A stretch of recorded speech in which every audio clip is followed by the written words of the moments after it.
Halo Sobat UGM Channel, balik lagi ke podcast UGM Channel bareng aku Gapsit. Nah, pada hari ini kita bakal ngobrol-ngobrol yang sedikit serius nih tentang program-program MBKM. Nah, mungkin beberapa dari Sobat UGM Channel udah pada tahu tentang program-program MBKM yang emang ada banyak banget.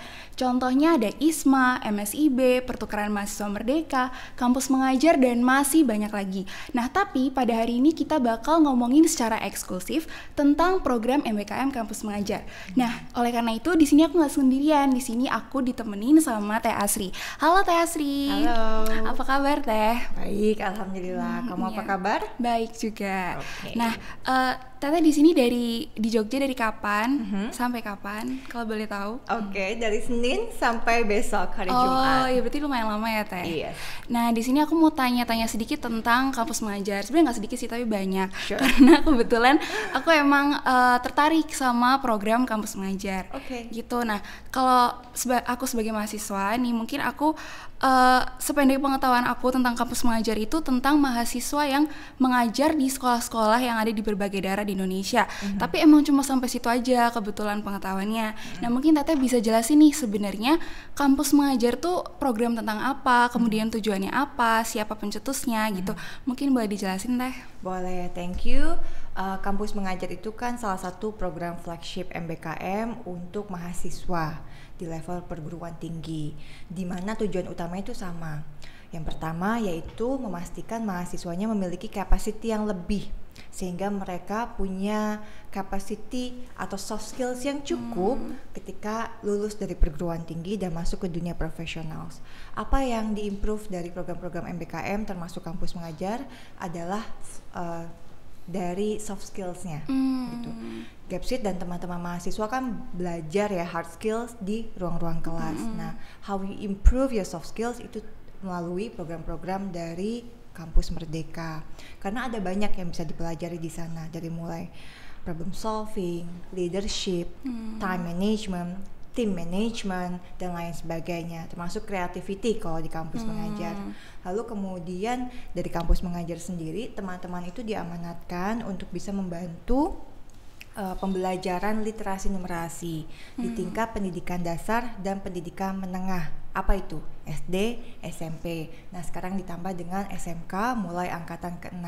Kenapa? Karena sejak pandemi Indonesia is facing learning loss yang sangat tinggi, sehingga mahasiswa diminta untuk membantu percepatan pemulihan dan transformasi pembelajaran.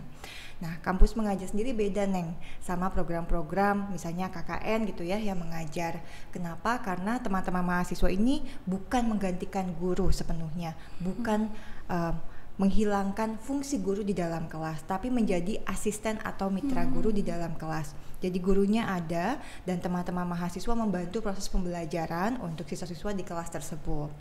Tapi kalau misalnya ada cases tertentu di mana sekolah tersebut kekurangan guru gitu ya, so it doesn't matter for us untuk membiarkan atau memperbolehkan mahasiswa menjadi guru full time di kelas tersebut selama masa penugasan. However, dengan catatan bahwa ini harus disepakati bersama oleh mahasiswanya, oleh dosen pembimbing lapangannya, dan juga kepala sekolah di sekolah penugasan tersebut. Berarti emang banyak banget ya manfaat yang bisa kita dapat dari Kampus Mengajar ini. Nah, sebelumnya itu emang aku sebenarnya pernah nih ngajar di sekolah-sekolah gitu. Dulu aku ada program wajib dari kampus yaitu KKN. Terus di situ aku memang ngajar gitu di sekolah-sekolah, dan dulu itu aku ngajarnya itu di salah satu daerah di Kalimantan Timur di IKN, di sebuah desa di sana. Ya, dan tapi di situ kita ngambil jam pelajaran gitu. Kayak contohnya karena aku dari sastra Indonesia ya, jadi kita ngambil jam pelajaran bahasa Indonesia, kemudian di situ kita kayak ngajarin tentang cara menulis cerpen, cara menulis puisi. Untuk tingkat SMA-nya kita nulis esai gitu. Nah, apakah Kampus Mengajar itu juga kayak gitu atau ada perbedaannya? I think it's really terkait dengan program kerja yang dibawa kelompok mahasiswa di sekolah penugasannya. Jadi mahasiswa tidak bertugas individual ya, tapi satu kelompok yang maksimal jumlahnya adalah 5 rata-rata di setiap sekolah. Nah, teman-teman mahasiswa ini membuat program kerja yang fokus kepada pembelajaran literasi dan numerasi. It can be in the class or outside the class. Jadi tergantung kepada kesepakatan dan kebutuhan dari sekolah penugasannya tersebut. Bisa jadi dia masuk ke dalam mata pelajaran bahasa Indonesia, let's say ya. Lalu kemudian untuk numerasinya masuk ke matematika dan lain sebagainya. Tapi di sana sebenarnya yang perlu di-highlight, teman-teman mahasiswa ini membuat program kerja yang kreatif dan menyenangkan. So instead of hanya menjadi asisten guru atau membantu proses pembelajaran, tapi mereka mengajak teman-teman siswanya itu untuk bermain sambil belajar. That's a different thing. Sehingga teman-teman mahasiswa itu harus kreatif. Program kerja apa yang bisa mereka lakukan untuk bikin siswa-siswanya itu semangat belajar gitu. Sometimes they do a lot of games misalnya ya, terus membuat media ajar. Itu diwajibkan. Lalu hal yang lainnya yang dilakukan oleh teman-teman mahasiswa kampus mengajar, mereka juga bantu dalam adaptasi teknologi. Tidak hanya untuk pembelajaran siswanya, tapi juga kepada guru dan tenaga kependidikan yang ada di sekolah tersebut. Lebih lanjut lagi, teman-teman mahasiswa juga jadi perpanjangan tangan buat Kemendikbudristek menginformasikan berbagai banyak kegiatan ataupun kebijakan dari Kemendikbudristek. Nah, banyak banget yang dibawa dari mulai program P5, lalu kemudian SDGs terkait dengan lingkungan hidup untuk bisa memastikan generasi muda Indonesia di masa yang akan datang nanti itu aware soal the importance to conserve the environment. Hal-hal seperti itu akhirnya memberikan banyak ilmu tidak hanya kepada siswa ataupun pihak sekolah yang didatengin, tapi juga kepada mahasiswanya. Dan untuk mahasiswa yang turun sebagai peserta kampus mengajar, kami memberikan pembekalan secara intensif 3 minggu secara daring. Dan beberapa perguruan tinggi pengirim mahasiswa peserta program kampus mengajar juga sudah memberikan pembekalan secara offline kepada teman-teman mahasiswa sebelum mereka turun. Apa saja, ada pedagogi, terus teman-teman yang dikirim ke SMK ada andragogi, lalu kemudian konsep literasi numerasi, praktik baik literasi numerasi, and a lot of things yang bisa membantu mahasiswa memahami konsep apa sih yang harus saya lakukan ketika bertugas selama 16 minggu di sekolah penugasan gitu. Oh, jadi emang mahasiswa itu udah disiapkan ya, Sudah, kayak nggak wajib. langsung datang terus Yes. ngajar gitu. Of course. Kalau untuk program kegiatannya itu, apakah dari mahasiswa itu boleh ngide gitu, misalnya kayak aku mau ngadain ini nih di sekolah ini gitu, atau apakah emang disuruh gitu loh dari pihak kampus mengajarnya untuk mengajar sesuatu gitu? We provide the guideline apa yang harus di-achieve. Jadi dilihat dari outputnya dulu. Untuk mencapai output tersebut apa yang harus dilakukan. Kita kasih example dan juga tadi ya guideline-nya. Di dalam masa pembekalan kita memberikan narsum yang merupakan profesional di bidangnya masing-masing, sehingga mereka bisa langsung memberikan contoh praktik apa saja yang bisa dilakukan dalam program kerja yang akan dibuat oleh teman-teman mahasiswa nanti gitu. Tapi the good thing about this program kampus mengajar itu terbukti improve the creativity and also innovation dari teman-teman mahasiswa. Jadi mereka juga bisa berinovasi, membuat satu hal yang baru, program kerja baru yang dirasa memang memungkinkan untuk membantu proses pembelajaran di sekolah penugasan. And one thing for sure, program kampus mengajar ini diukur dampaknya atau intervensi yang diberikan teman-teman mahasiswa dalam proses pembelajaran kepada siswa-siswa di sekolah penugasan. Jadi kita nggak ngirim mereka gitu saja. Sebelum mereka dikirim, kita tes dulu melalui assessment kompetisi minimum kelas di sekolah penugasannya dengan pretest, dengan intervensi selama sekian belas minggu, lalu dilakukan post test. Jadi kita melihat ada nggak dampak signifikan yang diberikan mahasiswa dalam proses pembelajaran di sekolah. And it's terbukti bahwa hingga penugasan di angkatan ke-6 dan sekarang angkatan ke-7 sudah berjalan, we are significantly improve the learning process di sekolah penugasan. Gitu. Nah, mungkin balik lagi ya ke sekolah-sekolahnya gitu. Kalau aku dulu kan aku sebenarnya orang Jogja asli nih, tapi waktu di KKN itu memang aku pingin KKN tuh yang jauh dari Jogja, kalau bisa kayak keluar Jawa gitu, makanya aku ambil KKN di Kalimantan Timur. Nah kalau misalkan kampus mengajar sendiri itu, apakah dia bisa, misalnya aku orang Jogja nih, terus aku ngajar di tempat lain, misalnya kayak di pulau-pulau di Papua, Sulawesi, kayak gitu, apakah bisa atau ada ketentuan khusus tentang penempatan mahasiswa ini? Oke, kampus mengajar angkatan ketiga, kami mobilisasi mahasiswa ke seluruh Indonesia, disebar. Kenapa? Karena persebaran antara mahasiswa peserta program dengan sekolah yang membutuhkan bantuan dari mahasiswa kampus mengajar itu tidak merata. Sehingga kebijakan untuk kampus mengajar angkatan ketiga kita sebarkan, terutama ke sekolah-sekolah yang berada di remote areas. However, we are facing a lot of complexity dalam pelaksanaan program tersebut, sehingga kebijakannya berubah. Mulai dari angkatan keempat, mahasiswa bertugas di sekolah penugasan yang dekat dengan wilayah domisili. However, bisa nggak bertugas yang jauh dari domisilinya? Bisa. Bagaimana caranya? Kami juga sudah mengedukasi mahasiswa. Misalnya ya, kamu domisili asalnya Jogja, tapi kamu punya kerabat atau berkeinginan penuh untuk bertugas di Papua. Jadi nanti ketika masa pendaftaran kamu masukkan alamat Papua yang kemungkinan akan menjadi tempat tinggal kamu. Nah, nanti dalam proses pemetaan atau penempatan peserta ke sekolah penugasan, kamu akan mendapatkan area sesuai dengan lokasi yang kamu masukkan ke dalam platform Kampus Merdeka. Itu caranya.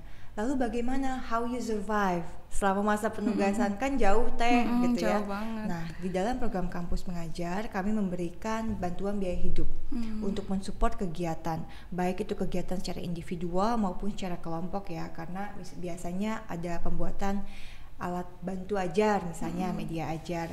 Banyak yang tanya sebenarnya kegiatan-kegiatan atau program kerja kampus mengajar itu dibiayai oleh siapa? Ada sekolah yang support jika misalnya mereka memiliki dana BOS yang bisa digunakan. Jika tidak, banyak juga teman-teman yang memang very passionate untuk membantu proses pembelajaran, ya mereka chip in di situ. Dan kami tidak membatasi ya kreativitas mahasiswa. Bahkan banyak sekali mahasiswa yang membuat media belajar itu dengan barang-barang bekas. Tapi it doesn't look like barang bekas, sehingga kreativitasnya memang terbangun di situ. So, sekali lagi kita tidak membatasi, semuanya diserahkan kepada mahasiswa, DPL, dan juga pihak sekolah. Nah, kampus mengajar itu kan berarti dekat banget nih sama masyarakat, kemudian warga setempat di sebuah daerah itu. Nah, gimana sih kampus mengajar ini memberikan kontribusi kepada masyarakat, kemudian para siswanya, orang tua, sekolah. Itu kira-kira bagaimana kampus mengajar ini memberikan kontribusi secara spesifik bagi mereka? Oke, let's talk about the parents first ya, sebagai bagian dari masyarakat di lingkungan sekolah. Banyak orang tua di Indonesia yang masih berpikir bahwa untuk belajar itu diserahkan sepenuhnya ke sekolah. Gitu. Dengan kehadiran mahasiswa itu memberikan pandangan yang berbeda.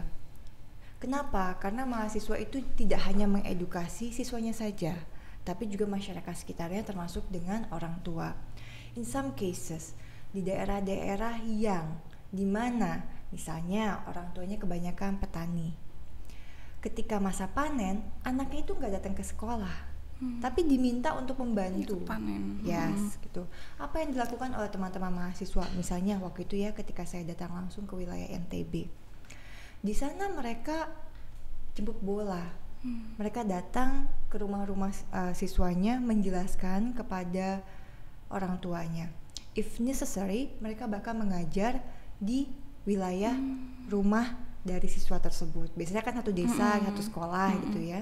Sehingga edukasi atau pemahaman yang diberikan kepada siswa itu juga masuk ke dalam orang tuanya, bahwa parents should be part of the educational process. Di sisi lain, sebenarnya ada banyak kegiatan yang dibuat teman-teman mahasiswa involve masyarakat sekitar. Ada festival literasi numerasi yang pernah dilakukan oleh beberapa teman mahasiswa di beberapa wilayah Indonesia gitu. Ada banyak hal baik sih yang dibawa oleh teman-teman mahasiswa. Dampak langsungnya tentu terhadap pembelajaran anak-anaknya ya di sekolah yang menjadi sekolah sasaran dari kampus mengajar. Tapi juga perlu dipahami bahwa teman-teman mahasiswa ini tidak hanya membantu pembelajaran, tapi mereka juga membentuk karakter dari siswa-siswi di sekolah penugasannya. Di Kupang ketika saya datang, siswa-siswi ini bercerita bahwa they are love so much kakak-kakaknya ini, sampai minta jangan dipulangin teteh gitu, karena harapannya teman-teman mahasiswa ini tetap bertugas di sana selamanya. Kenapa? Karena mereka menjadi kakak anak-anak yang tadinya pendiam, yang tadinya tidak berani bercerita what's happen at home gitu ya, akhirnya mereka berani bercerita. Dan di situ akhirnya kita tahu bahwa teman-teman mahasiswa itu banyak membantu pembentukan karakter, bahkan membantu siswa-siswi yang dari mulai kelas kecil sampai kelas besar itu untuk berani bercerita what happened dengan dirinya sendiri. Dan yang paling penting lagi, dengan kehadiran mahasiswa terutama di daerah-daerah yang masih terbelakang ya, 3T, mahasiswa itu memberikan inspirasi, semangat belajar terutama untuk siswa-siswa peserta didik untuk bisa mimpi, meraih cita-citanya sampai saya mau kuliah gitu. Some of them berpikir ya udah cukup sampai SMP, SMA gitu. Tapi melihat kakak-kakaknya datang kuliah dan bercerita kehidupan perkuliahan itu seperti apa dan apa yang akan mereka rencanakan nantinya, itu menginspirasi siswa-siswa yang ada di sekolah penugasan. Jadi emang banyak banget ya, maksudnya kayak nggak hanya ngajar di sekolah aja, tapi juga bisa kayak turun langsung ke masyarakat. Dan manfaatnya juga nggak hanya untuk mahasiswa, tapi bisa juga untuk orang tua, sekolah, dan juga terkhusus untuk siswa-siswanya gitu. Nah ini mungkin balik lagi ke teknisnya. Kemarin itu aku sedikit ada baca-baca tentang kampus mengajar.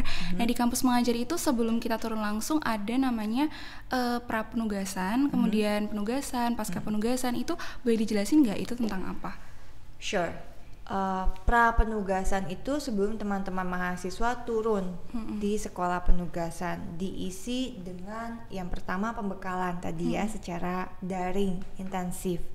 Siapa yang memberikan? Yang memfasilitasi dari Kemendikbudristek melalui tim program kampus mengajar. Yang memberikan materinya narsum-narsum yang memang sangat kompeten, baik itu dari Kemendikbudristek maupun our third party partners. Lalu kemudian di masa prapenugasan teman-teman mahasiswa juga wajib lapor diri datang ke Dinas Pendidikan untuk menginformasikan bahwa kami adalah mahasiswa peserta program kampus mengajar, datang bersama dosen pembimbing lapangannya, kemudian meminta arahan ya kan, izin dulu, silaturahmi dulu, dan meminta surat tugas. Karena surat tugas itu harus dibawa ke sekolah penugasan. Nah, di masa pra-penugasan itu kami juga meminta mahasiswa untuk berkoordinasi, ngobrol lagi dengan kaprodinya, DPA-nya, memastikan rencana untuk rekognisi SKS. Jangan sampai nanti mereka mengikuti kegiatan program kampus mengajar selama 1 semester lalu kemudian tidak direkognisi. Hal lain yang perlu dilakukan dalam masa pra-penugasan itu ada forum komunikasi dan koordinasi mahasiswa, di mana mereka akan bertemu langsung dengan kami, tim program kampus mengajar secara daring, dan kami menginformasikan apa saja yang harus mereka lakukan selama masa pra-penugasan, which is the first 1 month dari kegiatan program kampus mengajar. Oh, jadi emang kayak udah disiapkan dulu kira-kira rangkaian kegiatannya apa aja. Betul, gitu. Itu kan pra-penugasannya ya. Kalau penugasannya for sure ketika mereka turun ke sekolah penugasan setelah dilakukan pelepasan secara hybrid nasional. Jadi mulai angkatan kelima, pelepasan mahasiswa yang jumlahnya banyak banget itu, di angkatan 7 ini ada 32.577 mahasiswa. Jadi nggak mungkin dikumpulin ya. Even di dalam satu provinsi sendiri itu banyak banget, ada ribuan. Sehingga kita selalu melaksanakan pelepasan secara daring atau online. Nah, mulai angkatan kelima kita mendapatkan dukungan dari BPMP, Balai Penjaminan Mutu Pendidikan, yang ada di 34 provinsi. 34 provinsi, belum 38 ya, masih 34 melaksanakan pelepasan secara offline. Perwakilan mahasiswa akan datang. Nah, di sana kita bisa diskusi langsung bareng sama teman-teman dari tim program yang datang ke setiap provinsi untuk bisa menginformasikan lebih lanjut terkait dengan masa penugasan. Nah, masuk ke dalam masa penugasan, of course, teman-teman melakukan program kerja. Untuk membentuk program kerja, ada need assessment yang perlu dilakukan.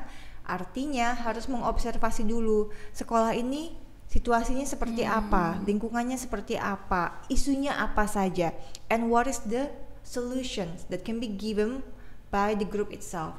Jadi tiap sekolah itu program kerjanya beda-beda sesuai dengan kebutuhan. Di sisi lain, teman-teman mahasiswa juga harus melihat kalau ada program yang dimiliki pihak sekolah dan bisa dilakukan atau dilanjutkan, even di-improve oleh teman-teman mahasiswa, kami dorong.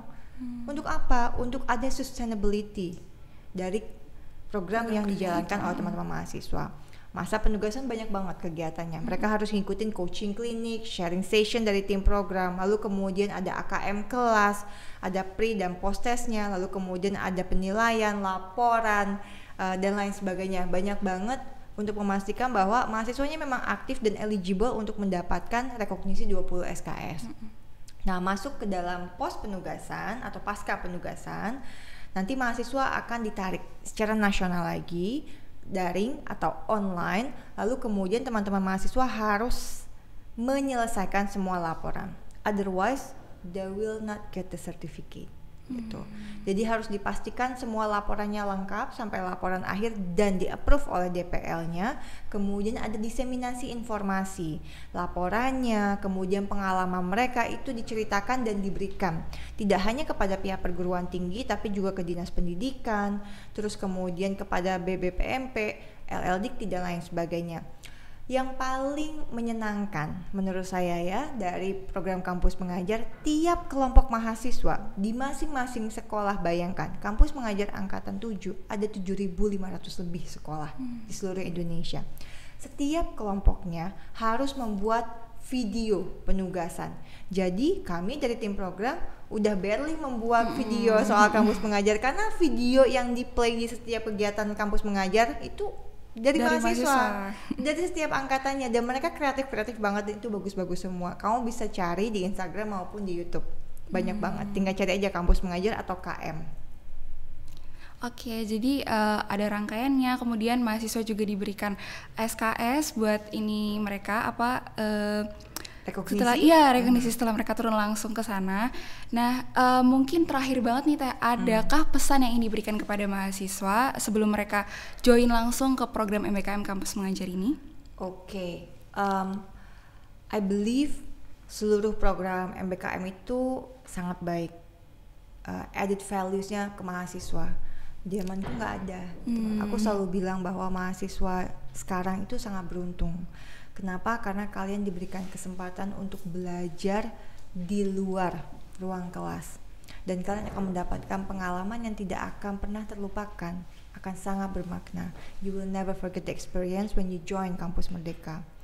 Khusus untuk kampus mengajar, I believe teman-teman yang ikut kampus mengajar itu adalah mahasiswa pilihan. Why? Because they have passion, ada pengabdian, and they want to be the change agent for better education in Indonesia. Kenapa? Karena program kampus mengajar itu beda dengan program lain. They're not only focusing to improve the capacity of themselves, tapi mereka juga ingin memberikan perubahan di pendidikan Indonesia, khususnya level dasar dan menengah. Untuk itulah, apa yang akan didapatkan teman-teman mahasiswa mulai program kampus mengajar ataupun kampus merdeka lainnya akan sangat bermanfaat buat mereka di masa depan. Ada banyak cerita baik, di sisi testimoni langsung ya dari teman-teman mahasiswa yang datang ke tim program, bahwa dengan mengikuti program kampus mengajar, they see the reality how the education now in Indonesia gitu. Mungkin berbeda dengan pengalaman ketika mereka di SD ataupun SMP gitu. Tapi mereka masih melihat di zaman yang modern dan digital sekarang itu masih banyak sekolah yang memang terbelakang dan sangat membutuhkan bantuan. Dan dengan hadirnya mahasiswa di kampus mengajar, tadi sudah dibilang, mereka tidak hanya memberikan kebaikan buat diri sendiri, tapi juga kepada banyak pihak gitu. Dan teman-teman ini akan improve in a lot of things. Ada yang tadinya nggak bisa ngomong, tapi karena mereka harus terpaksa ngomong di dalam kelas gitu ya, apalagi ke anak-anak yang susah banget diatur itu, akhirnya public speakingnya jadi bagus gitu. Mereka juga harus memberikan contoh yang baik. Kamu dari bahasa Indonesia tentu tahu ya bagaimana mengucapkan atau bertutur kata yang baik, sehingga mereka juga harus belajar untuk mengontrol dirinya, to have a good communication skill, to have better public speaking, dan yang paling penting adalah problem solving and leadership. Karena kalian adalah generasi penerus bangsa. You guys gonna be a leader for Indonesia somehow ya, someday gitu. Jadi banyak yang masuk ke program kampus mengajar, and at the end mereka tahu gitu, saya kedepannya mau jadi apa gitu. They want to contribute to the country. That is very good. Oke. Mungkin segitu dulu kali ya Teh tentang bincang-bincang kita di kampus mengajar ini gitu. Oke, Sobat Game Channel, mungkin segitu dulu podcast kita hari ini. See you. Thank you. Thank you ya.